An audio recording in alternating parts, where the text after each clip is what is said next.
Hey guys, and welcome back to another episode of FormuLATTE. My name is Shreyas, and this is my co-host Saransh. And today we have the pleasure of interviewing Michael Rosenberg. Mr. Rosenberg got his Bachelor of Science in Finance from the University of Maryland before getting an MBA in Business Management from Pace University. Hi, Mr. Rosenberg. Tell us a little bit about yourself, please. Yeah, so I live in Marlborough, New Jersey. My entire career was in sales. So I led sales teams for software companies before becoming a first-time entrepreneur, now owning a pickleball club called the Pickleball Club at Monroe, here in Monroe, New Jersey. So it's an easy name to be able to find out. That's the first lesson I learned about SEO.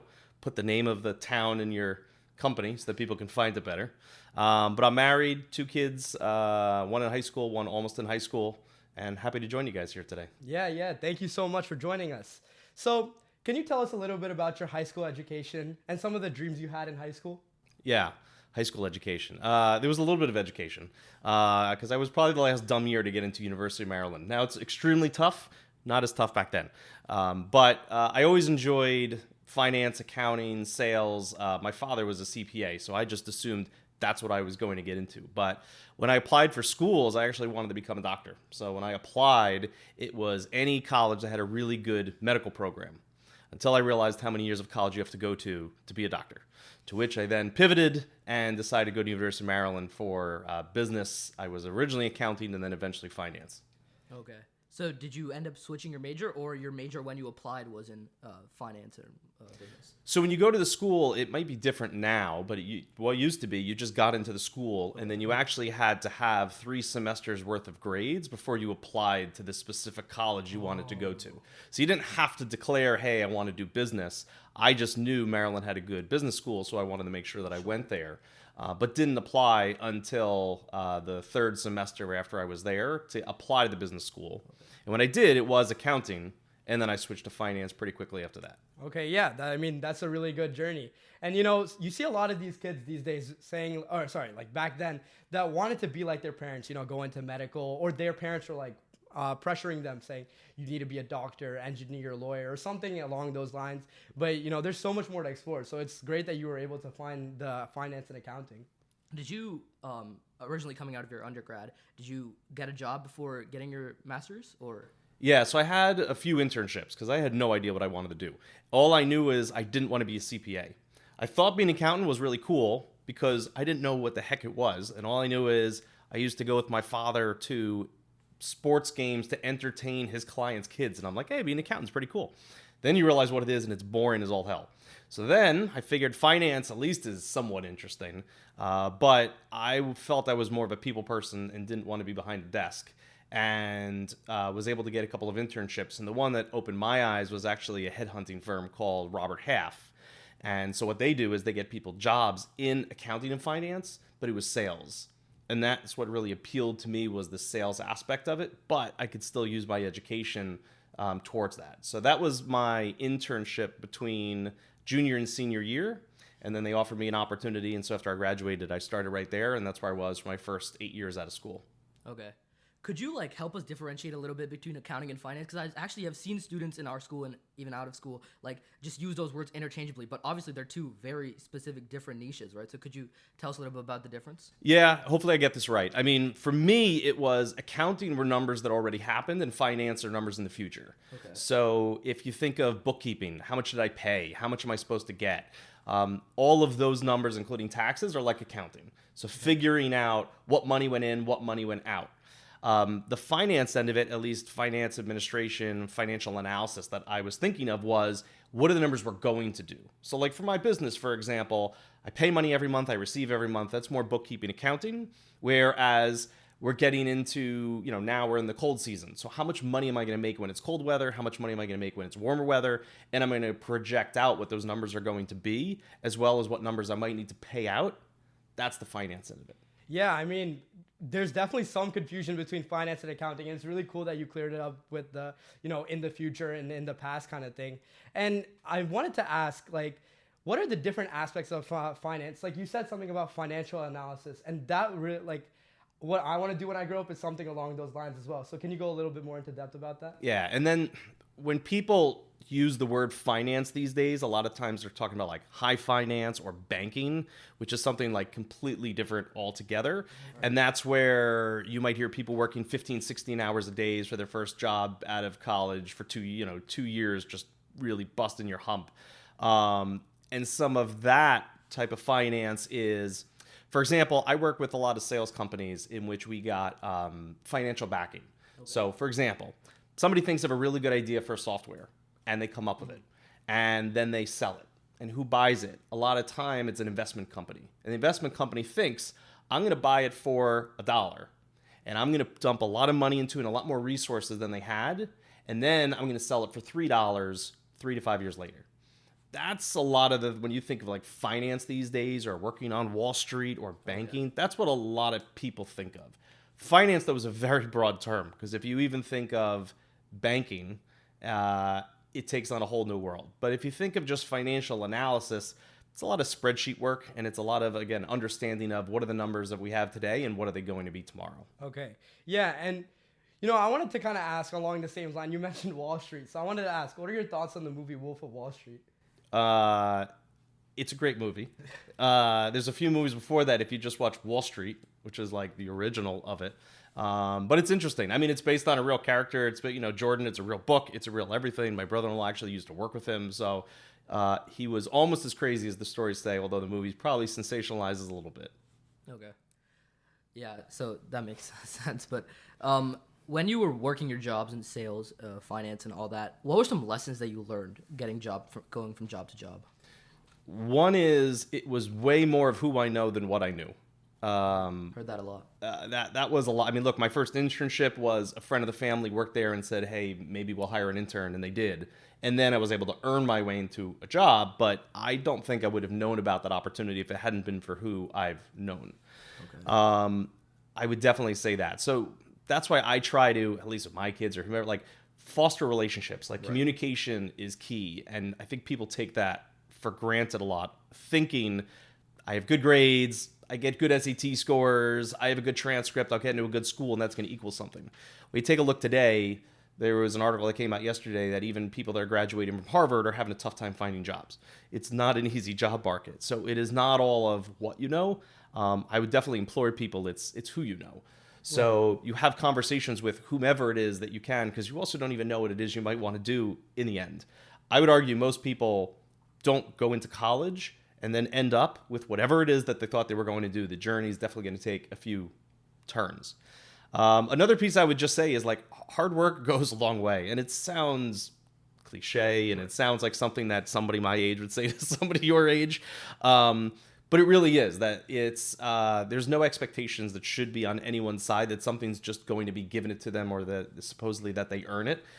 It really is the times where if I was in work early or in work late, and as long as it yielded good results, that then produced more opportunities for me than anything else. Right. And I was actually in school and there was this one presentation talking about goals and how you can achieve them. And I think you kind of like hit it in like right on the spot because one, networking, you talk to a lot of people, you want to make sure you have connections, just like you said. And I feel like just like you said, communicating, making friends, and all of these things can go a long way. But hard work is really what gets you there. And one key word that I remember was actionable goals.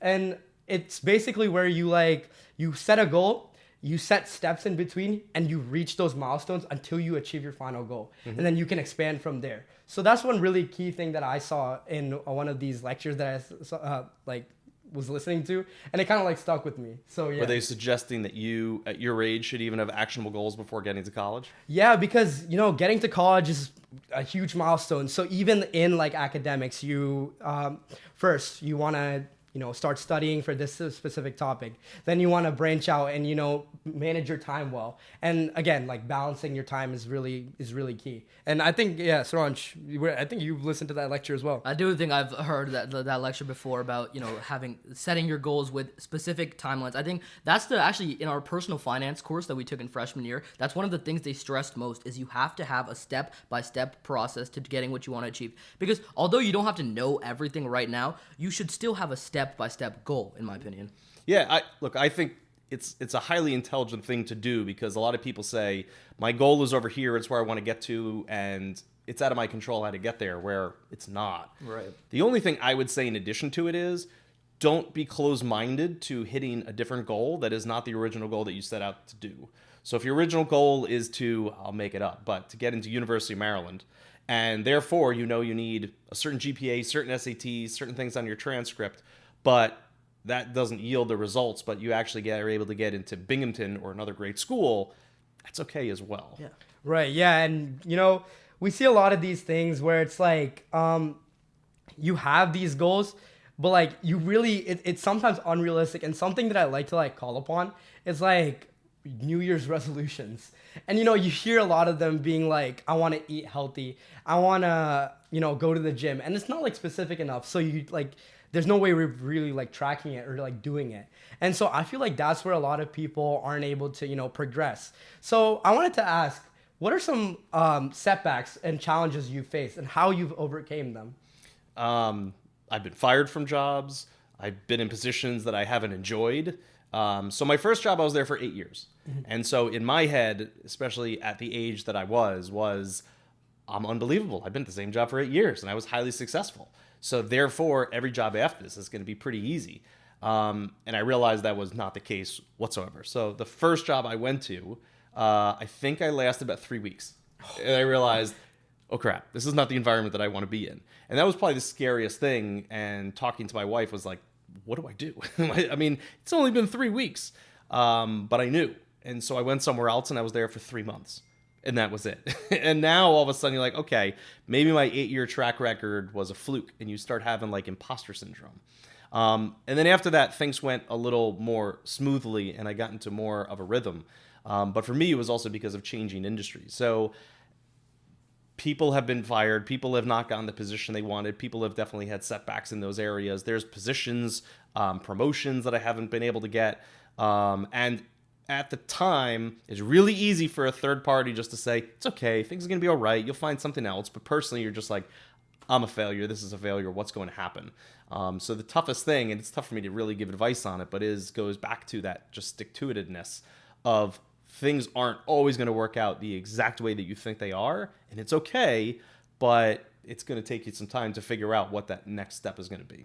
Yeah, I mean, we do say this in a lot of our episodes. We don't need to have everything figured out right now. There's going to be setbacks. There's going to be challenges. But what matters is how you approach these challenges and how you overcome them.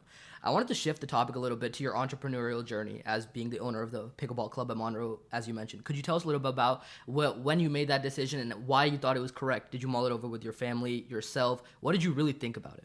Yeah, so I had read an article about a pickleball club in New Jersey. Okay. And I knew a little bit about it. It came out from the pandemic, and I understood that. But I thought that's a genius idea. As popular as pickleball was and as much as it was growing, I really thought I just have to find somewhere. And it was going to be a field of dreams moment that if I build a place, people are just going to come play. And it's going to be really easy side hustle. I was never thinking I was going to leave my full-time position. I was always going to be in sales. That was my thing. But I could do this on the side. And turned out, we had other people that we were going to do it with, and it turned out we didn't. And we, being my wife and I, run everything now with help of an amazing staff. But right now we're the only two owners. So we did talk about it. And at the time, there were others that were going to help us. So it wasn't just going to be us. But then pretty soon afterwards, we realized we need to just do this ourselves. And from that, the decision was made to leave my full-time opportunity. And now this is what I do full-time. We're open pretty much 365 days a year.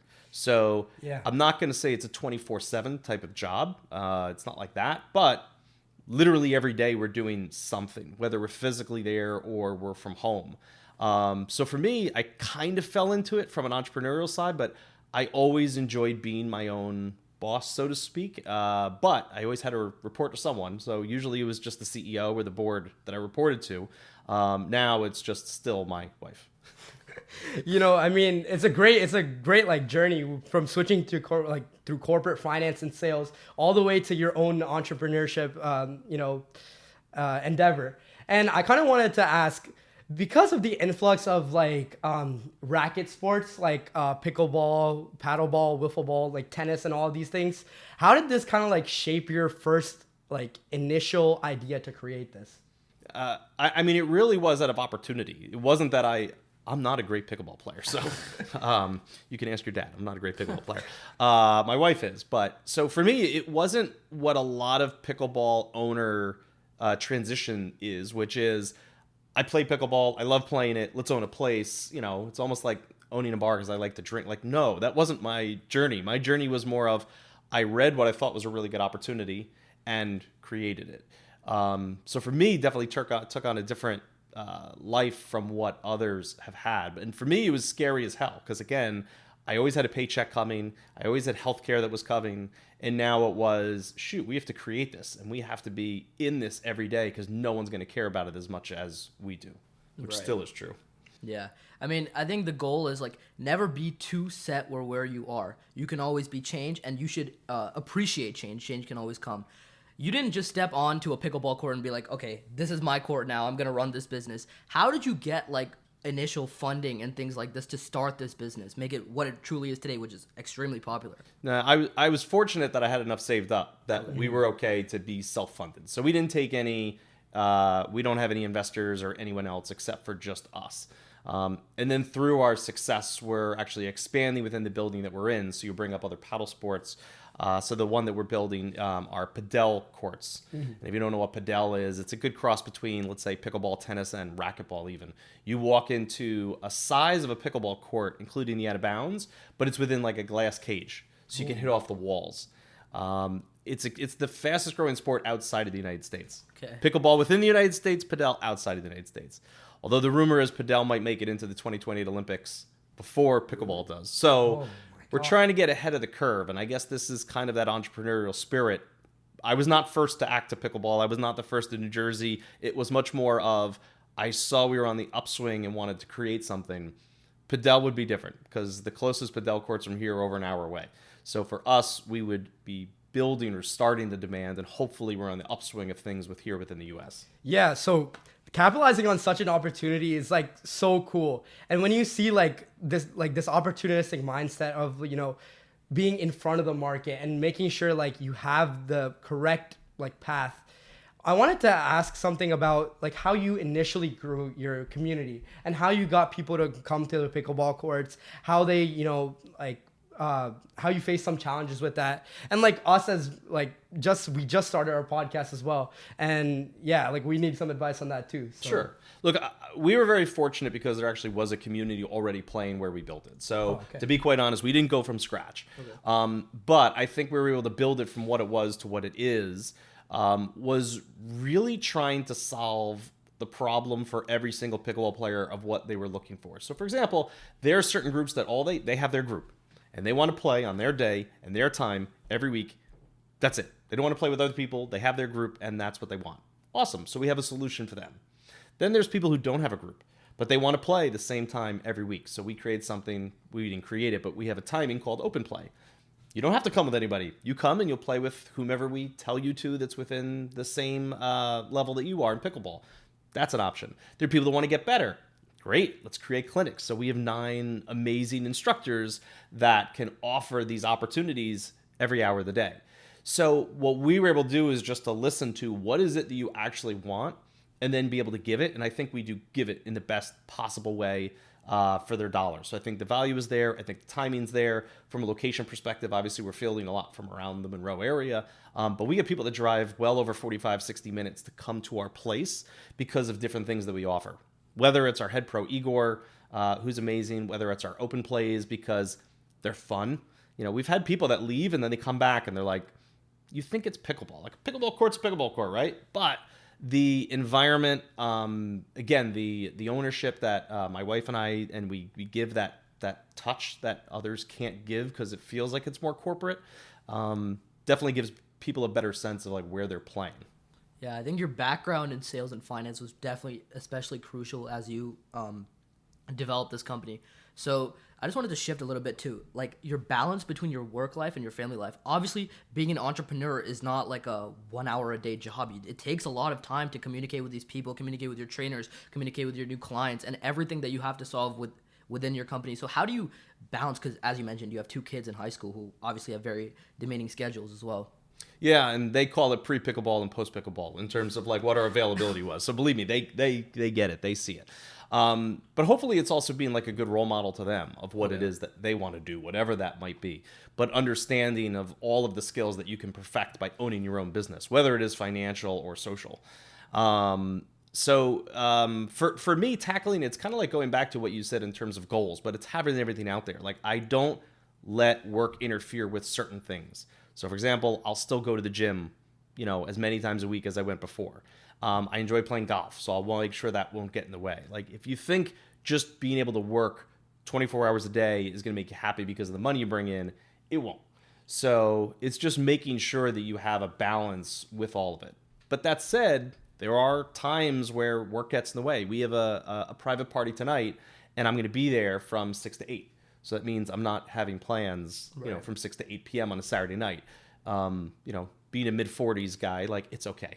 Being someone in their mid-20s, maybe not. So, yeah. I mean, we are high schoolers, and as I just said, like, you have 2 kids, one going into high school, one already established in high school. So I'm sure you know about their tough routines and, like, how they choose to balance. What is your advice? Because obviously our target audience is high schoolers that are willing to learn from esteemed guests such as yourself. What is your advice to them on how they should be balancing their time? Because you really have a unique perspective on having a daughter and son in high school. Yeah, look, I think it's doing everything you want to do that's enjoyable to you, but also understanding wherever it is you want to get to go to and doing that too. So for example, I have friends that they went on vacation over the winter to somewhere that was tropical, but 2 out of the 8 days they were actually doing homework in their rooms. Not what they wanted to do, but they knew it was something that they had to do. Sure. So I think it's a balance between doing whatever it is you want to do, whether that's athletics, maybe it's after school programs, maybe it's a job that you have to make certain money. Like that's all great, while still making sure that you're checking off the boxes of whatever it really is that you want to be able to do next. That's true. And I think the biggest understanding is there are enough hours in the day. Some people might not be motivated to do everything in all the hours of the day that exist, but there really are enough hours between weekdays as well as the weekends to be able to do whatever it is that you enjoy doing. So again, you take a lot of pride and preparation to pull this off, but you're still able to balance some of the other things that you have. Right. And on the topic of balance, you see a lot of kids doing like volunteering or internships, shadowing, and I feel like it's lost its meaning over the couple like past years because people just, they do it for their college resumes or college applications or just to add to their resume. And it's not really like they want to do it. So I wanted to ask your opinion on like career-oriented activities and how or why high school students should do them. Yeah, look, I get it. Some people don't want to do some of these volunteer things or they don't have passion to it. But if it does any amount of good in the world, then I'm okay with it. That said, as far as what did you want to do, again, like for me, when I look at communication skills of how important that is and how that's going to open up opportunities for you, putting yourself into those situations, especially making you feel uncomfortable, whether it's behind a microphone or in front of a lot of people, like that's something that you can get into that is a skill that people don't really think that it is, or they're going to fake their way through it, or they're going to get into an interview and they're just going to be able to talk their way through it. Even when I was 20 years older than people that I was hiring, because we hired, every job I went to was internet or technology. So a lot of people were 22, 23, 24-year-olds that we were hiring. And the best interviews that I had were never interviews. They were just conversations. Right. And those are difficult to do. And so those are the conversations like I even have with my daughter now when she's practicing for going in front of her class and presenting something, and I can hear her inflection. Because most people, when they speak publicly, their voice actually goes up 2 octaves. You don't even realize it. But guess what? You don't sound like that. Or maybe you're talking to me in a very different way than you're going to talk to your boys when I leave. Like the best conversation, the best way to get through with someone is actually just talking like you're just talking to them. Don't change your voice. Don't change your inflection. Don't change how fast you speak. Easier said than done. And that's kind of one of the skills. So again, going all the way back to volunteer or whatever that it might happen to be, that's one of the bigger things that I would say is to put yourself into situations. So a volunteer opportunity could be fundraising. That's really tough for people to ask other people for money, even if it's for a good. But guess what? That's going to help you out, I think, in the long run, is any type of speaking to somebody about anything, regardless of the topic. Yeah, I think volunteering in and of itself, it teaches you values that you need in the real world, even if you're doing it in middle school or high school. For example, I volunteered at a program called Seva Diwali, where I go door to door in the fall season and I ask for donations as we give them to a local church just to help those in need in our local communities, right? And I think I've learned a lot from it, because although I may go to some houses and they'll be like, no, thank you, I'm not willing to do this, there are some people that are like, yes, thank you so much for giving me the opportunity to donate, and we'd really love to help you. And I think seeing the good in the world has taught me so much more than like anything ever has, because honestly there's a really toxic mindset at the high school and in a lot of places that I've been to, where it's like, I want to go to this college, I want to get here, I want to do this, I don't know how to do it, so I'm just gonna do every single thing I can, zero sleep, zero time for myself, zero anything, but I'm gonna get into Harvard. So I'm like, let's take a step back, let's think about what we want to do, and let's find a way to do it. Yeah, and I feel like career readiness is something that like you should do, because it's not just about college. Like, again, that's very uncertain, and you're already working hard enough for that. And something that I learned through my own experience, I had an internship at a firm, and it was for business analytics. And it was something that I was genuinely interested in, and I learned so much from it that I wouldn't have learned if I hadn't done it. And same with volunteering. Just like Saranj said, I volunteered at a couple of places, even my own like religious organization. And these things are so like, people just do them to like pad their resumes, or like, as I like to call it, stat padding. I don't like. I feel like if you have like a passion for it, you should definitely do it, and it would definitely be helpful. And yeah, I would just say, and it's, when you do that, though, it doesn't feel like whatever you want to call it. It doesn't feel like work. It doesn't feel like volunteering. It doesn't feel like it's time that you want to be spent doing something else if you actually enjoy it. And that's where a lot of people do get that out of their careers eventually. But that's the best thing out of it. So if you both get appreciation from whatever it happens to be, that just makes it all the better. And by the way, that crafts a much better story than it does of checking the box and having 15 different things that you happen to volunteer for. Mm-hmm.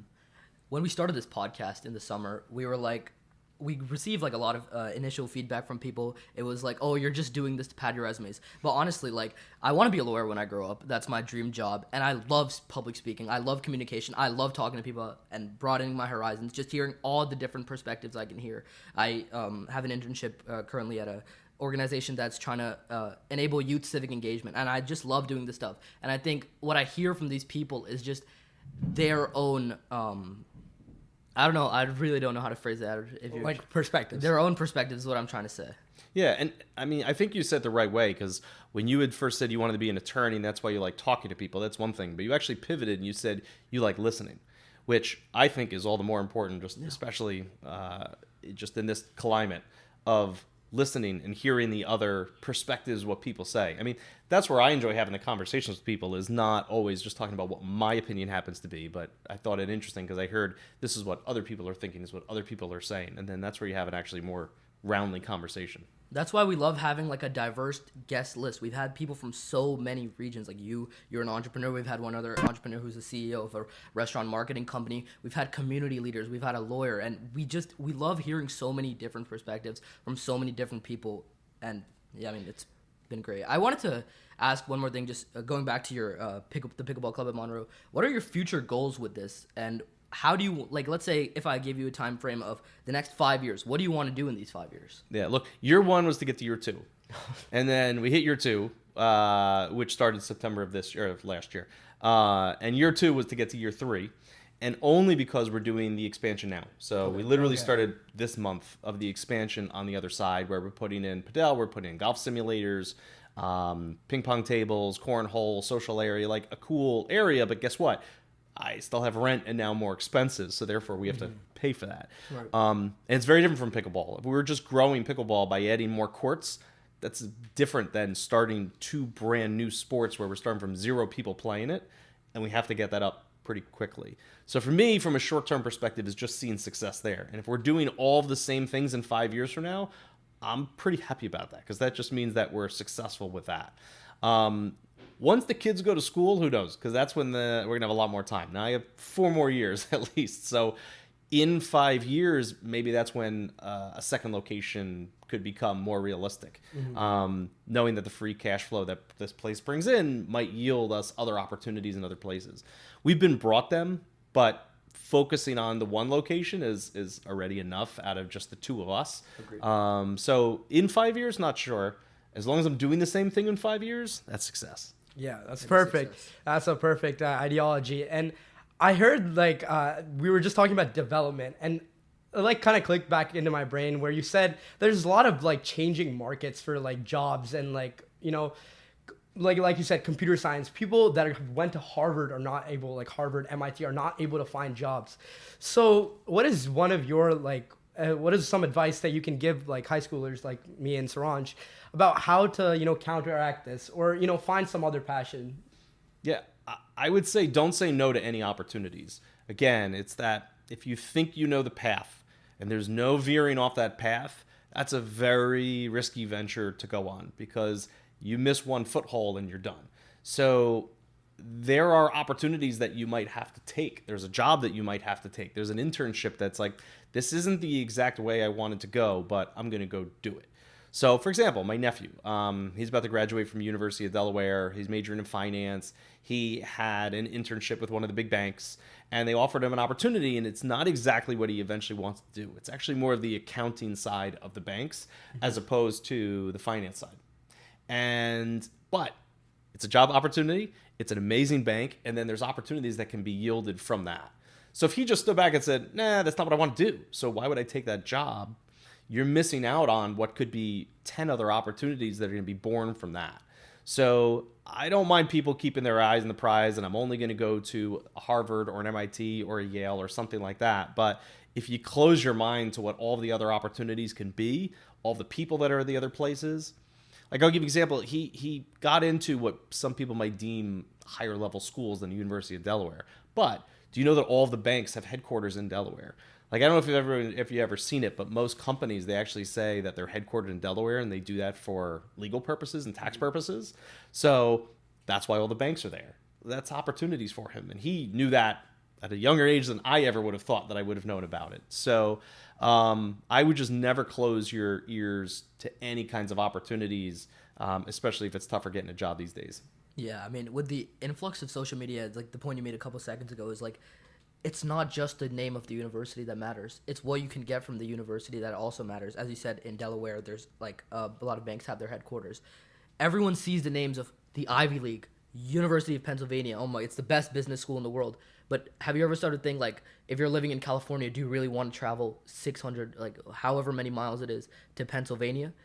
It's more about what you can achieve from it than the name of the school itself, because the name of school doesn't get you anywhere. It's how you progress within that school and how you act after graduation. Yeah, I would kind of like, even though that's like the correct mindset, because you don't want to just go to the school just to find out like what you can do.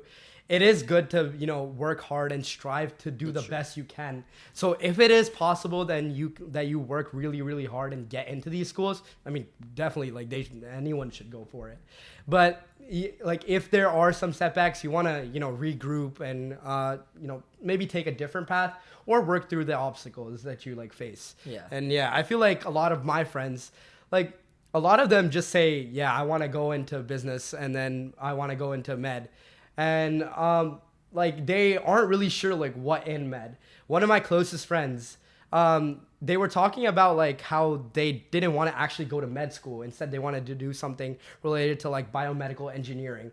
And I was like, that's really cool. And it's definitely different from the conventional like way of going into med. So yeah, I mean, there's a lot of different things. As Shrey said, like, definitely strive for it. I love the saying, reach for the stars. Even if you don't make it, you'll land on a cloud, right? So try really hard. I mean, obviously don't overstress yourself, but try as much as you can, and then you will get something out of it. Mm-hmm. And a lot of times you're not even going to know what that is until you're in college itself. Yeah. So as long as colleges offer you the opportunities to try different things, and that's why you can try different classes, and some of them you can even have in high school, right? Like I know in Marlboro, there's financial lit that you have to take, which is almost like how to be a grown-up, you know? Yeah. How to read what a stock is and how to write a check and like some basic things that they didn't teach you before. Yeah. But anyway, but when you get to college, this is where you take different things. You don't have to have like an exact path of I'm going to take bio 1 and bio 2, because these are prerequisites to graduate to then get into medical school. Like, you try different things, then figure out like, oh shoot, this is not what I want to do at all, and it opens your eyes to what you really do want to do. Yeah. That's some great advice. Yeah, and I feel like a lot of the high schoolers listening to this one definitely had a lot of, actionable insights, just like I said. And it was a really good conversation talking to you today. I think I learned a lot about, just about everything. It was a pleasure. Yeah, thank Thank you you so much for coming on today. Thanks, guys. Yeah. Have a good one. Appreciate it. Yeah. And wait, are you still recording? Yeah, so we actually have a really special announcement. This month we are going to the middle school, Monroe Township Middle School, to give a lecture on career readiness and life skills. So please stay tuned for that. And you know what? See you guys next time. Thank you, guys. Brewing success. One sip at a time.